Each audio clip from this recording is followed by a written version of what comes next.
Hi flowers, welcome back to my channel. Video को start करने से पहले अगर अभी तक आप में से किसी भी मेरे चैनल को सब्सक्राइब नहीं किया है तो प्लीज़ चैनल को सब्सक्राइब, वीडियो को लाइक और नीचे कमेंट करते हुए ज़रूर बताइएगा कि आज का ये पार्ट आप लोगों को कैसा लगा।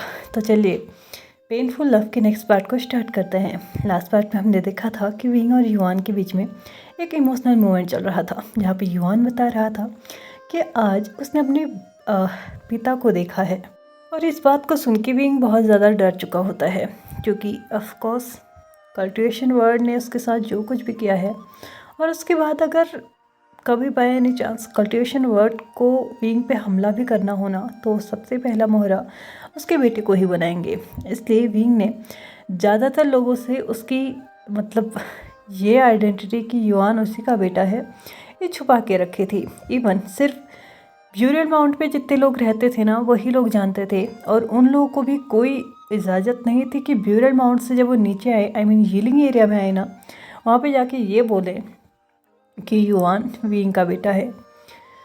यहाँ पे युआन और विंग फ़िलहाल के लिए एक दूसरे के विंग ने युआन को अपने आर्म्स पे लिया हुआ था, उसको कंफर्टेबल करने की कोशिश कर रहा था। तो युआन बीच में ही बोलता है कि बाबा आज मैं आपके साथ सो सकता हूँ। तो यहाँ पे विंग युआन की तरफ देखते हुए बोलता है, और वो क्यों?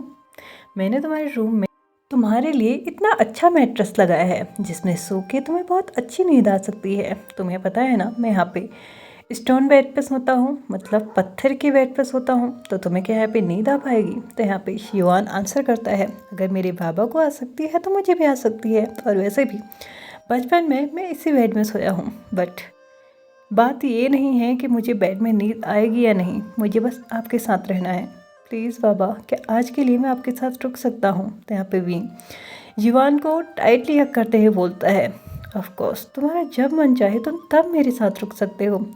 मैं तो बस ये चाहता हूँ कि तुम जैसे भी रहो बस खुश रहो, चाहे तुम यहाँ पे रहो या अपने रूम में। लगभग 10 मिनट के बाद विंग और युआन दोनों ही अपने बेड पे सोए हुए थे। यहाँ पे युआन विंग के एकदम चिपक के सोया हुआ था। ऑफ कोर्स एक मदरली लव और एक मदरली जो कंफर्टेबल फील होता है ना, वो फ़िलहाल के लिए वो फील कर पा रहा था, इसलिए उसने विंग को बहुत टाइटली हग किया हुआ था। लेकिन उसके दिमाग में एक क्वेश्चन था जो बहुत बुरी तरीके से घूम रहा था। फाइनली उस क्वेश्चन को बाहर निकालते हुए उसने पूछ ही लिया विंग से कि क्या कभी पिताजी उनके पास नहीं आएंगे, या कभी वो उन्हें उनकी लाइफ में इन्वॉल्व नहीं करेंगे। तो यहाँ पे विंग थोड़ा सा शौक था, बट हाँ वो इतना भी शौक नहीं था, क्योंकि उसे पता था आज नहीं तो कल युआन के माइंड में ये सवाल ज़रूर आएगा कि उनके पिता उन्हें एक्सेप्ट क्यों नहीं कर लेते। क्या वो भी कल्टिवेशन वर्ड की तरह उनको पूरी तरीके से भूल चुके हैं या फिर अपना दुश्मन मान चुके हैं? तो यहाँ पे विंग युआन की तरफ देखते हुए बोलता है, मुझे नहीं पता तुम्हारे पिता कभी वापस आएंगे भी या नहीं, और अगर वापस आए भी तो क्या वो मुझे और तुम्हें दोनों को एक्सेप्ट करेंगे या फिर सिर्फ तुम्हें एक्सेप्ट करेंगे। और मैं गारंटी के साथ कह सकता हूँ अगर वो यहाँ कभी आया भी तो भी शायद सिर्फ तुम्हारे लिए, क्योंकि अगर उससे मेरे लिए आना होता तो वो आज तक आ चुका होता, इतनी देर नहीं लगाता। ऐसा कहते हुए विंग की आंखें नम हो चुकी थी। तो युआन हल्के से अपने सर को उठाते हुए विंग की तरफ देखता है तो उसकी आंखों में आंसू साफ दिखाई दे रहे थे। ऑफ कोर्स 16 साल कम नहीं होते हैं। विंग ने लैनवांग जी का बहुत इंतज़ार किया है, लेकिन क्या लैनवांग जी ने भी इंतज़ार किया है कभी विंग से मिलने का? ये कभी भी विंग नहीं जान पाया था। यहाँ पे युआन थोड़ा बैठ के अपने बाबा के आंसू को साफ करते हुए बोलता है, अगर बाबा कभी आए तो हम दोनों के लिए आएंगे।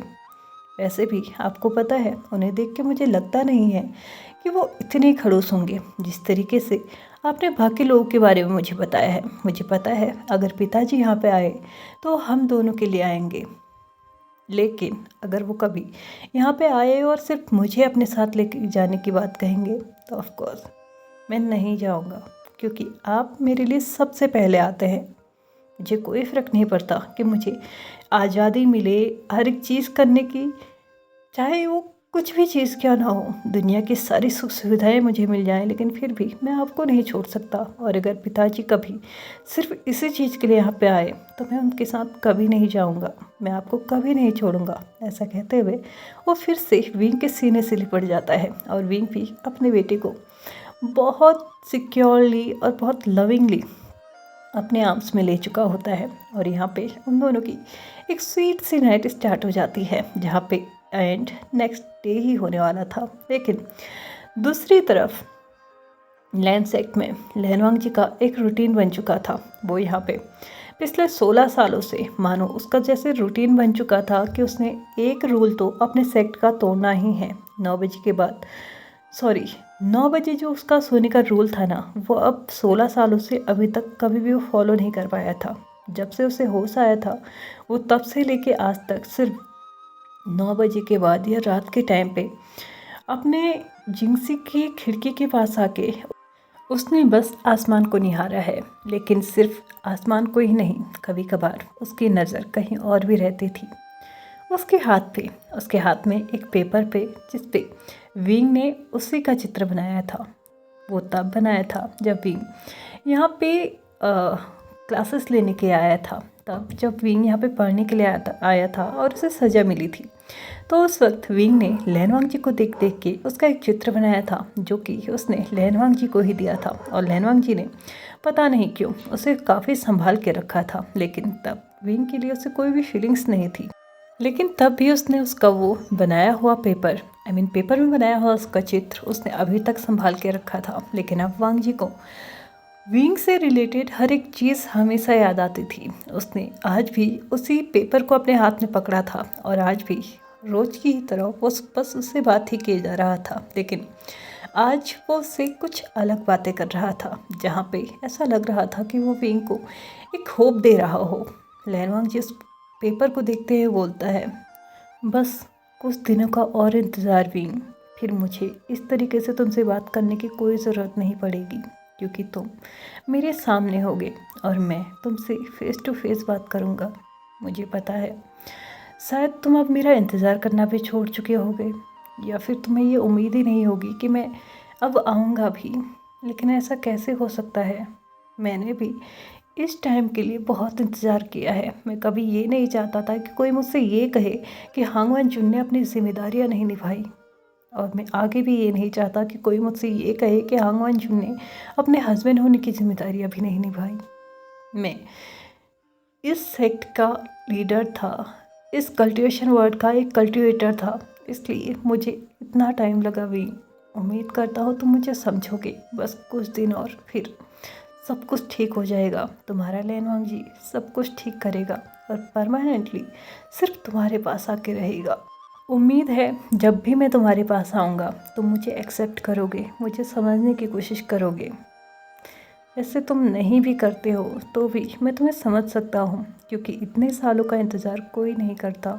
लेकिन फिर भी मैं उम्मीद में हूँ कि तुम मेरा इंतज़ार कर रहे होगे और मुझे जब भी मैं तुम्हारे पास आऊँगा माफ़ कर दोगे।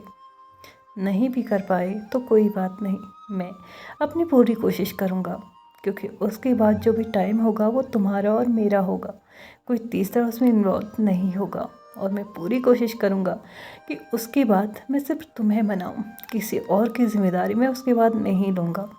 ऐसा कहते हुए उसने उस पेपर के ऊपर अपना हाथ फहराया और एक स्वीट सी स्माइल के साथ उस पेपर को देखने लगा और अपने मन में ही सोचने लगा कि तुम्हारे बिना ये 16 साल बहुत मुश्किल थे विंग। लेकिन तुम्हें पता है, मुझे अभी भी भरोसा नहीं हो रहा है कि ये 16 साल निकल चुके हैं। अब मुझे कुछ दिन भी ना बहुत ज़्यादा भारी लग रहे हैं। बस मुझे ऐसा लग रहा है कि झट से वो दिन आए जब मैं अपनी जिम्मेदारियाँ किसी और को दे दूँ और मैं तुम्हारे पास आ जाऊँ। जहाँ इंतज़ार इतना किया है तो वहाँ थोड़ा और सही, बस कुछ दिन और। ऐसा कहते हुए उसने उस पेपर को फोल्ड किया और फिर से अपने ड्रॉअर में रख दिया और जाके वो आराम से अपने बेड पे सो चुका था।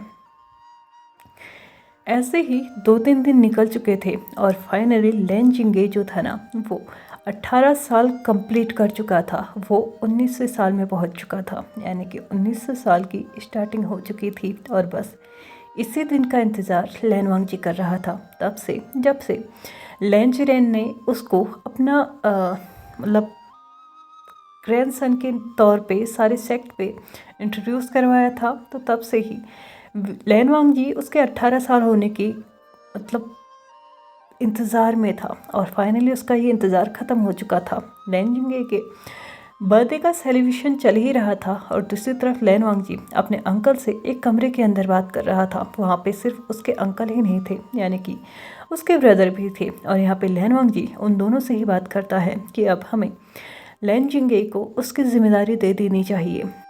कल के दिन उसे ही सेक्ट को संभालना है, तो उसको आज से इसकी जिम्मेदारी क्यों नहीं दे दी जानी चाहिए। तो यहाँ पे लैन चिरेन गुस्से से लैन वांगजी की तरफ देखता है और बोलता है कि तुम एक छोटे से बच्चे के कंधे पे इतने बड़े सेक्ट की जिम्मेदारी देना चाहते हो ताकि तुम आसानी से जाके उस विभूषण के साथ रह सको। तो यहाँ पे लैन वांगजी अपने अंकल से बोलता है कि मैंने अपना डिसीज़न ले लिया है, आगे आपको क्या करना है आप भरी सभा में इसका निर्णय ले सकते हैं, क्योंकि मैंने ऑलरेडी सारे सेक्ट को इनविटेशन कार्ड दे दिया है। क्योंकि यहाँ पे लैन जिंगे 18 साल का हो चुका है और उसका बर्थडे सेलिब्रेशन भी होना चाहिए। भले ही हम ऑन डेट, मतलब जिस डेट पे उसका बर्थडे होता है वहाँ पे सेलिब्रेशन नहीं कर पाए, लेकिन हमें उसका बर्थडे सेलिब्रेशन रखना चाहिए। इसलिए मैंने उसके लिए कल की डेट ही फिक्स की है। और वैसे भी कल हम ये सभी चीज़ें पूरी मीटिंग में सभी लोगों के साथ डिस्कस करेंगे।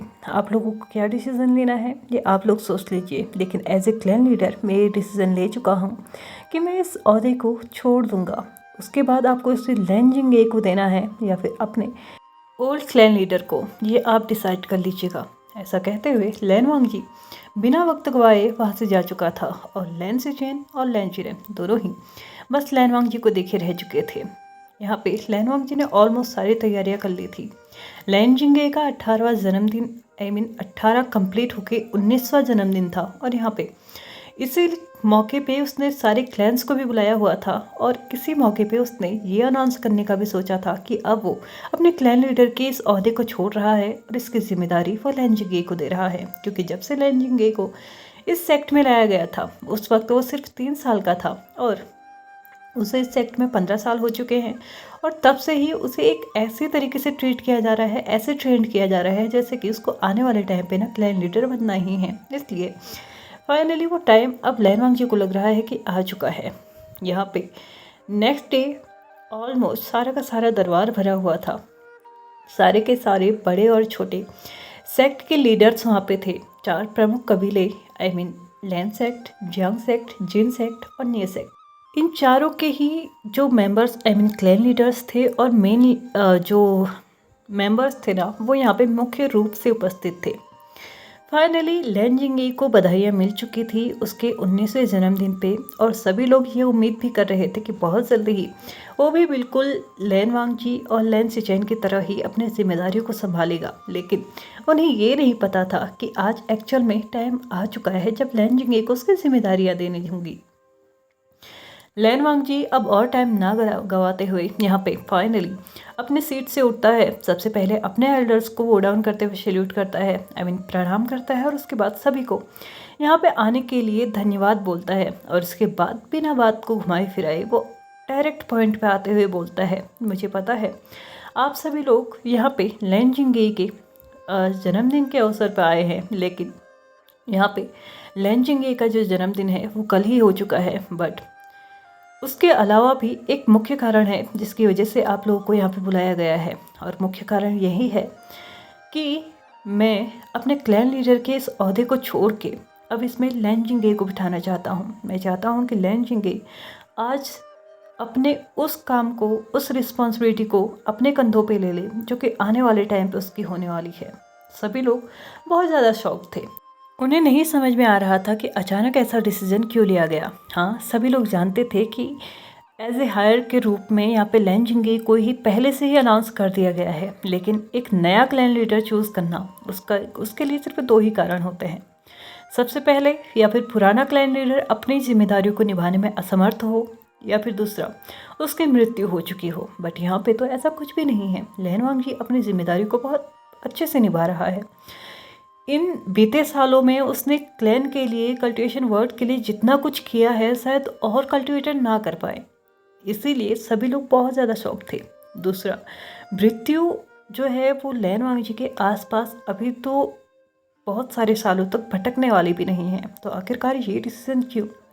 तो तो यहाँ पे सभी लोग आपस में ही गॉसिप्स करने लगे थे कि तभी जिन सेक्ट के क्लैन लीडर उठते हुए लैन वांग जी की तरफ देखते हुए बोलते हैं कि क्या क्लैन लीडर लैन हमें ये बताने की जहमत करेंगे कि वो ऐसा क्यों कर रहे हैं। हमें वैसे कोई समस्या नहीं है, बस हम जानना चाहते हैं कि उन्होंने ये अचानक से इतना बड़ा फैसला क्यों लिया है, क्योंकि वो भगवान की कृपा से अभी भी सुरक्षित हैं और स्वस्थ हैं। तो क्या कोई स्पेशल रीज़न है ऐसा करने का। तो यहाँ पे लैन वांग जी जिन सेक्ट के क्लैन लीडर यानी कि मैंग्याओ की तरफ देखते हुए बोलता है, ऑफ कोर्स आपको ही नहीं सभी को ये जानने का पूरा अधिकार है कि मैं ये क्यों कर रहा हूँ, क्योंकि क्लैंस और क्लैन के लीडर्स आपस में ही जुड़े हुए होते हैं, या फिर ये कहो कि ये सारे क्लैंस एक परिवार की तरह है। सारे कबीले मिलजुल के रहते हैं, हर किसी की समस्याओं में काम आते हैं, सुख में साथ देते हैं, खुशियाँ मनाते हैं। तो आप लोगों के पास पूरा अधिकार है, आप लोग मुझसे ये पूछ सकते हैं कि मैं ये अचानक ऐसा डिसीजन क्यों ले रहा हूँ, और मुझे भी आप लोगों को बताने में कोई समस्या नहीं होनी चाहिए। इसीलिए मैं आप लोगों को सिर्फ यही अनाउंस नहीं करूँगा कि लैन जिंगे को यहाँ का क्लैन लीडर बनाया जाएगा, बल्कि मैं ये भी बताऊँगा कि इसके पीछे कारण क्या है। जैसे कि आप सभी लोग जानते हैं, मैं ऑलरेडी मैरिड हूँ, बट मैं अपनी मैरिड लाइफ से लगभग 16 साल से दूर हूँ। मैं जानता हूँ ये मेरा व्यक्तिगत मामला है, और अपने व्यक्तिगत मामलों की वजह से सेक्ट के लिए इतना बड़ा डिसीजन ले लेना ये सही नहीं है। लेकिन मेरे पास अब और कोई चॉइस भी नहीं है, मेरे पास सिर्फ यहीं तक का टाइम था। मैं अपने सेक्ट को पूरी तरीके से अच्छे से निभाना चाहता था, जितना मैं कर सकता था मैंने कर लिया। लेकिन मेरे पास सिर्फ यही जिम्मेदारियां नहीं हैं, और भी जिम्मेदारियां हैं जो कहीं दूर मेरा इंतज़ार कर रही हैं, और उन जिम्मेदारियों को निभाने का अब समय आ चुका है। लेकिन यहाँ पे लैन वांग जी अपनी बातों को आगे कंटिन्यू कर पाता, इससे पहले ही लैन चिरेन चिल्लाते हुए बोलता है, क्या तुम्हें लगता है कि तुम सही डिसीजन ले रहे हो। तो यहाँ पे लैन वांग जी अपने अंकल की तरफ देखते हुए बोलता है, माफ़ कीजिएगा, मैं आज पहली बार आपके मुंह पे जवाब देने की हिम्मत कर पा रहा हूँ, लेकिन ये मुझे अच्छे से लगता है कि मैं जो कर रहा हूँ सही कर रहा हूँ, क्योंकि ये होना चाहिए, और आप अपनी ही बात से नहीं पलट सकते। 16 साल पहले आपने मुझसे कहा था कि मैं तभी इस सेक्ट को छोड़ सकता हूँ जब मैं इस सेक्ट में एक काबिल क्लैन लीडर को मेरी जगह पे नहीं रख देता, और आज मैं वो कर रहा हूँ। मुझे नहीं लगता कि अब आपके पास मुझे रोकने का कोई भी कारण है। मैंने तब आपका मान रखा था, और उम्मीद कर रहा हूँ कि आप अब मेरा मान रखेंगे। तो यहाँ पे लैन चिरेन लैन वांग जी की तरफ देखते हुए बोलता है, क्या तुम्हें नहीं लगता कि लैन जिंगे इन जिम्मेदारियों के लिए बहुत छोटा है। तो लैन वांग जी बिना हिचकिचाए अपने अंकल की तरफ देखता है। इस वक्त जिस तरीके से वो अपने अंकल की तरफ देख रहा था ना, उसका ऑरा बहुत ज़्यादा स्ट्रॉन्ग था। ऐसा लग रहा था कि उसका जवाब अब जाके सीधे दिल पे लगेगा, और ये बात एकदम सही भी थी। तो यहाँ पे लैन वांग जी ने अपने अंकल की तरफ देखते हुए बोला, सही कहा आपने, लैन जिंगे छोटा है, लेकिन शायद आप भूल रहे हैं कि जब ब्रदर 14 साल के थे तब उन्हें सेक्ट की जिम्मेदारी दे दी गई थी। क्या वो तब छोटे नहीं थे। एटलीस्ट लैन जिंगे अभी 18 कंप्लीट करके 19 में तो जा चुका है। मुझे नहीं लगता कि इससे बड़ा और कोई क्लैन लीडर यहाँ पे हो सकता है। और अगर आपको लगता है कि इस क्लैन के लिए, इस क्लैन की जिम्मेदारियों के लिए मुझे और एक जिम्मेदारी को छोड़ना चाहिए, तो मुझे नहीं लगता कि मैं सही करूँगा। जियांग सेक्ट से मैं विंग को अपने साथ एक विवाह के बंधन में बात के लेके आया था, ये सोच के नहीं कि वक्त आने पे मैं उसको छोड़ दूंगा और अपने सेक्ट को चूज़ करूंगा। शायद वो आप ही थे जिसने मुझसे ये कहा था कि आज के बाद विंग मेरी जिम्मेदारी है, और उसके सही गलत हर एक परिस्थितियों में साथ देने का पूरा पूरा जिम्मा मेरा है। तो आज आप ऐसा कैसे कह सकते हैं कि मैं अपना ये डिसीज़न चेंज करूं, क्योंकि वहाँ पे विंग आज भी मेरा इंतज़ार कर रहा होगा। क्या आपको नहीं लगता कि आप मुझ पे और विंग पे ज्यादतियाँ कर रहे हैं। मैं मानता हूँ आप उसे यहाँ पे एक्सेप्ट नहीं कर सकते, और इसीलिए मैं उसे यहाँ पे लाने की कोशिश भी नहीं करूँगा। आप चाहेंगे तो हमें वापस बुला लीजिएगा, अगर आप नहीं चाहेंगे तो मैं आज के बाद इस कल्टिवेशन वर्ड में कदम तक नहीं रखूँगा। लेकिन अब बहुत हो चुका है, मैं अपने यहाँ की जिम्मेदारियाँ निभा चुका हूँ, और एक काबिल क्लैन लीडर को इस सेक्ट को दे रहा हूँ। माफ़ कर दीजिएगा, क्योंकि इससे ज़्यादा चीज़ें मैं इस क्लैन के लिए नहीं कर सकता, या फिर इस वर्ड के लिए नहीं कर सकता, क्योंकि ये वर्ड मेरे लिए एक छोटा सा काम नहीं कर सकता। पिछले 16 सालों से मैं अपने प्यार से दूर हूँ, अपने हस्बैंड से दूर हूँ, अपनी फैमिली से दूर हूँ। क्या इस कल्टिवेशन वर्ड ने एक बार भी आके मुझसे यही बोला कि हम विंग को वापस ले आते हैं। किसी ने मुझसे ये कहा कि हम विंग को एक्सेप्ट करने के लिए तैयार हैं, या किसी ने मुझसे ये कहा कि विंग भी इस वर्ड का पूरा पूरा हिस्सा है, इस सेक्ट में उसकी भी कोई जगह है। क्या किसी ने ये कहा? तो मैं अपने आप से ये सेक्रीफाइसेस क्यों करूं? मुझे नहीं करने हैं। अब बहुत हो चुका है, इतना काफ़ी था। 16 साल कम नहीं होते हैं अंकल।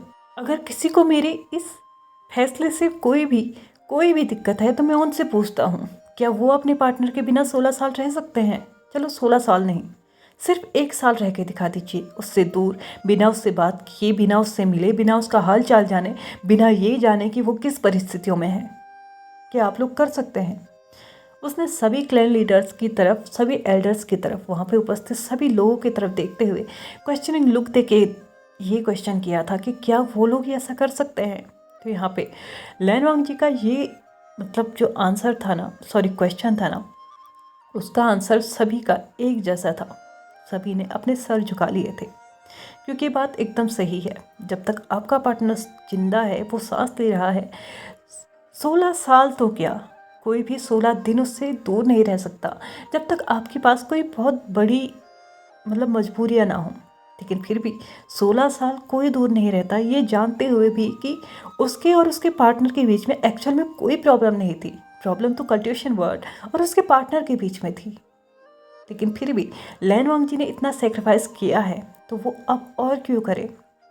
यहाँ पे लैन वांग जी फिर से अपनी बातों को कंटिन्यू करते हुए बोलता है, चलो ठीक है, मान लिया लैन जिंगे छोटा है, तो आप एक काम कर लीजिए ना, अपने ओल्ड क्लैन लीडर को वापस से अपनी क्लैन लीडर की जिम्मेदारियाँ क्यों नहीं दे देते।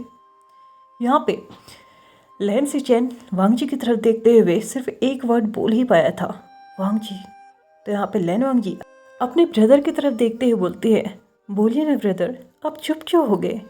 मुझे सुनना है आप क्या कहना चाहते हैं। और अगर आप कुछ नहीं कहना चाहते तो मैं कहना चाहता हूँ। शायद आप भूल चुके हैं कि जिस वक्त आपने मुझे इस क्लैन की जिम्मेदारियां दी थी, सेक्ट का लीडर बनाया था, उस वक्त आप ही ने कहा था कि जिस भी वक्त मुझे इस सेक्ट में इस ओहदे को छोड़ना होगा, उसी वक्त आप वापस आएंगे। जिस वक्त मुझे ज़रूरत होगी आप उस वक्त मेरे पास आएंगे। तब आपको आपके प्यार के पास जाना था तो आपने इस सेक्ट की जिम्मेदारियाँ छोड़ दी, और आज मुझे मेरे प्यार के पास जाना है तो मैंने इस सेक्ट की जिम्मेदारियों को छोड़ दिया। आपने मेरे सर पे ये जिम्मेदारियाँ डाली थी, तो आज मैं आपसे कहता हूँ कि आप अपनी जिम्मेदारियाँ वापस ले लीजिए। तो यहाँ पे लैन वांग जी आगे कुछ बोल पाता, जैन चैंग बीच में ही उसे टोकते हुए बोलता है, शायद तुम भूल चुके हो कि तुम्हारा ब्रदर अब किसी और सेक्ट का हो चुका है। तो यहाँ पे लैन वांग जी उसके भी मुंह पे एक करारा जवाब देते हुए बोलता है, और वो सेक्ट और उस सेक्ट का क्लैन लीडर पिछले 16 सालों से उसे अपना हस्बैंड ही नहीं मानता है।